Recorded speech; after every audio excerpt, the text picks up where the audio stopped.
नमस्कार दोस्तों, मैं डॉक्टर दिनेश कर्मा, आयुर्वेद एवं पंचकर्म विशेषज्ञ। आज एक बहुत महत्वपूर्ण विषय पर चर्चा करने के लिए फिर आपके सामने प्रस्तुत हुआ हूँ। दोस्तों, इस महामारी से फ्री होने के पश्चात मीन्स अगर किसी को डिसीज़ हुई थी और उसके बाद वो पूरी तरह से स्वस्थ हो चुके हैं, डिस्चार्ज हो चुके हैं, घर जा चुके हैं, अब हमें कुछ विशेष बातों की सावधानी रखना है। अधिकतर लोगों को इस डिसीज़ से ठीक होने के पश्चात कोई परेशानी नहीं होने वाली है। कुछ कुछ लोगों को सामान्य सा सीने में दर्द फील हो सकता है, वो सामान्य मस्कुलर पेन भी हो सकता है, जो सिंपल कुनकुना सरसों का तेल अगर आप सीने पर मसाज करके हल्की सी सिकाई करेंगे, रोज़ करेंगे कुछ समय तक, तो उससे आप ठीक हो जाने वाले हैं। कुछ लोगों को ज़्यादा गंभीर अवस्था में लंग्स में फाइब्रोसिस होने की आशंका हो सकती है। जैसे हम लोग सुनते हैं कि सीटी स्कैन करवाया था और 50% फेफड़े खराब है, 70%, 90% फेफड़े खराब है। तो हो सकता है कि आप पूरी तरह से रिकवर भी कर जाएँ और ये भी हो सकता है कि फेफड़े का कुछ हिस्सा फाइब्रोज्ड हो जाए और उसमें हमेशा के लिए आपको कुछ परेशानी हो जाए, जिसमें आपको हल्की खांसी या सांस की परेशानी या कमजोरी की परेशानी आगे भी बनी रह सकती है, जिसको हम लोग कुछ सामान्य सी आयुर्वेदिक दवाइयों का कुछ समय तक लगातार उपयोग करते रहने से ठीक किया जा सकता है। या सामान्य घरेलू उपाय उसके लिए हम जो अभी आपको मैंने बताया, सरसों के तेल में हल्का सा उसको कुनकुना करके और सेंधा नमक मिला के सीने पे मसाज करिए और हल्की सी सिकाई करिए। या सौंठ, जायफल और वचा, इनका समभाग चूर्ण आप गर्म पानी के साथ में मिला के लेप बना के और सीने पे लगाइए, रोज़ लगाइए और जब वो सूख जाता है तब निकाल दीजिए, जैसे आप मेहंदी निकाल देते हैं। तो ये सामान्य उपाय करके हम लोग इससे बच सकते हैं। कुछ लोगों को हम देख रहे हैं कि जान बचाने के लिए हॉस्पिटल में हेवी डोज में स्टेरॉइड्स का उपयोग करना पड़ा। कुछ लोगों को ठीक होने के बाद भी कुछ समय तक अभी स्टेरॉइड का डोज देना पड़ रहा है। उस कंडीशन में हम देख रहे हैं कि उनका शुगर लेवल काफ़ी ज़्यादा बढ़ जाता है।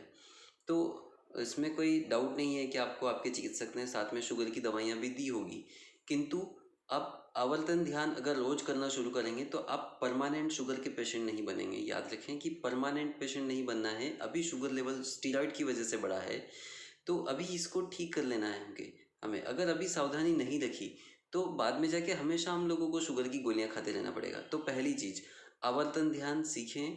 हम उस बहुत जल्दी आवर्तन ध्यान कैसे करना है उसका वीडियो बना के मैं अपलोड करने वाला हूँ, आपको यूट्यूब पर भी मिल जाएगा। तो आवर्तन ध्यान अवश्य सीखें। खाने पीने में परम आवश्यक परिवर्तन करें कि बिल्कुल मीठा बंद कर दें। दूध और दूध से बनी हुई सारी चीज़ें बंद कर दें, जैसे दूध, दही, छाछ, चाय, कॉफ़ी, मक्खन, मावा, मावे की बनी हुई मिठाइयाँ, पनीर, चीज़, सारा जितना भी दूध से बनता है सारा कुछ बंद कर दें। इसके अलावा आलू बिल्कुल ना खाएं, चावल बिल्कुल ना खाएं। गेहूं की रोटी खाना पड़ेगी, इस पर इसे रोज परिवर्तित करें। आज गेहूं की रोटी खाई, कल ज्वार की, फिर बाजरा की, फिर मिक्स आटे की, फिर चने की रोटी भी खा ली।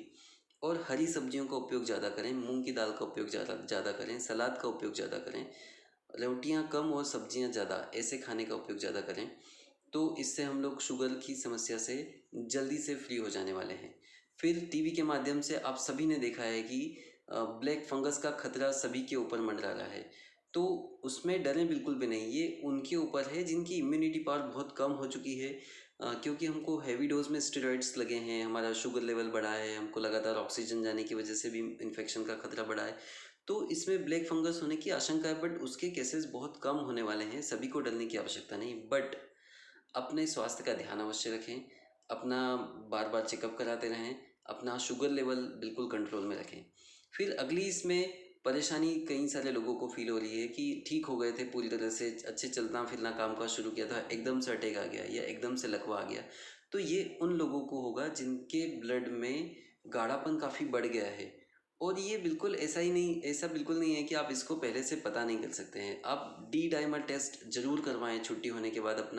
अपने डॉक्टर से संपर्क करें, उन्हें बोलें कि डी डाइमर टेस्ट करें, या आपके चिकित्सक को आवश्यकता लगती है तो IL-6 या IL-1 या अल्फ़ा टेस्ट, ये कुछ जांचें हैं जिनसे आप पहले से पता कर सकते हैं। अगर आपके खून में गाढ़ापन है तो वो आपकी अवस्था के हिसाब से कुछ दवाइयाँ, ब्लड थिनर्स या हीमोलिटिक मेडिसिन्स वो चालू कर सकते हैं। कुछ आयुर्वेद में भी इसके लिए बहुत अच्छी मेडिसिन है। जैसा आपकी कंडीशन रहे या आपके पास अवेलेबल रहे, ट्रीटमेंट की अवेलेबिलिटी रहे, उस हिसाब से आप ज़रूर जांच करवाएं और ट्रीटमेंट लें। ये बहुत सामान्य सी बात है कि पहले से हम लोग पता कर सकते हैं कि अटैक आने की आशंका है कि नहीं है, लकवा होने की आशंका है कि नहीं है। बस आपको रूटीन चेकअप कराने की कुछ समय तक नितांत आवश्यकता है। फिर आपका इम्यूनिटी पावर जो कम हुआ है, इम्यूनिटी कोई जादू की छड़ी बिल्कुल नहीं है कि आप एक संशमनी वटी खा लो ठीक हो जाओगे, या आप एक काढ़ा पी लो या आपको इम्यूनिटी आ जाएगी, या आप जिंक की गोलियां खाओ आपको इम्यूनिटी। बिल्कुल जादू की छड़ी नहीं है। विटामिन लगातार लोग कुछ खा रहे हैं, उसमें हाइपर विटामिनोसिस होने की आशंका तो पूरी है, बट इम्यूनिटी उससे आ जाएगा इसमें डाउट है। तो इम्यूनिटी बढ़ाने के लिए आपको स्वस्थ आयुर्वेदिक दिनचर्या जो बताई गई है उसका पूरा पालन करना है। आप अगर मेरे फेसबुक अकाउंट में जाएंगे तो उसमें कई सारे वीडियोस मैंने इसके लिए अपलोड किए हुए हैं। फिर आपको भोजन बिल्कुल नियमित समय पर करना है। आपको नियमित समय पर ही उठना, जागना, बैठना, आपका चलना फिरना सब कुछ आयुर्वेद में बहुत डिटेल में इसके प्रोटोकॉल्स बनाए हैं, उन सभी का पालन करना है। और आपकी प्रकृति के अनुसार आपके लिए अलग अलग तरह के रसायन चिकित्साएं भी आयुर्वेद में बताई हुई है, तो उन सब का आपको पालन करना चाहिए। और कोई ज़रूरी नहीं है आपको आयुर्वेदिक चिकित्सा लेनी है, दवाइयाँ खानी है, कोई ज़रूरी नहीं है आपको पंचकर्म करना है, बट बहुत ज़रूरी है आपको दिनचर्या का पालन करना है, बहुत ज़रूरी है आपको भोजनचर्या का पालन करना है, बहुत ज़रूरी है आपको नियमित और संतुलित आहार का उपयोग करना है, बहुत ज़रूरी है कि नियमित चेकअप कराते रहना है। तो इतनी सी बातों का आप ध्यान रखें। ना आपको लंग्स में फाइब्रोसिस होगा, ना आप अस्थमा के लगातार पेशेंट होने वाले हैं, ना आपको सीने में दर्द का पेशेंट आप लगातार होने वाले हैं। पूरी तरह से ये सारी चीज़ें ठीक हो जाएगी। बस स्वस्थ रहें, जागरूक रहें और अपना नियमित चेकअप कराते रहें, समय समय पर सही दवाइयों का उपयोग करें और स्वस्थ रहें, प्रसन्न रहें। कोई भी बीमारी इस दुनिया में ऐसी नहीं है जो चिंता करने से बढ़ नहीं जाती, और कोई भी बीमारी इस दुनिया में ऐसी नहीं है जो खुश रहने से ठीक नहीं हो जाती। तो पूरी तरह से चिंता छोड़ दें, बहुत खुश रहें, बहुत प्रसन्न रहें। धन्यवाद।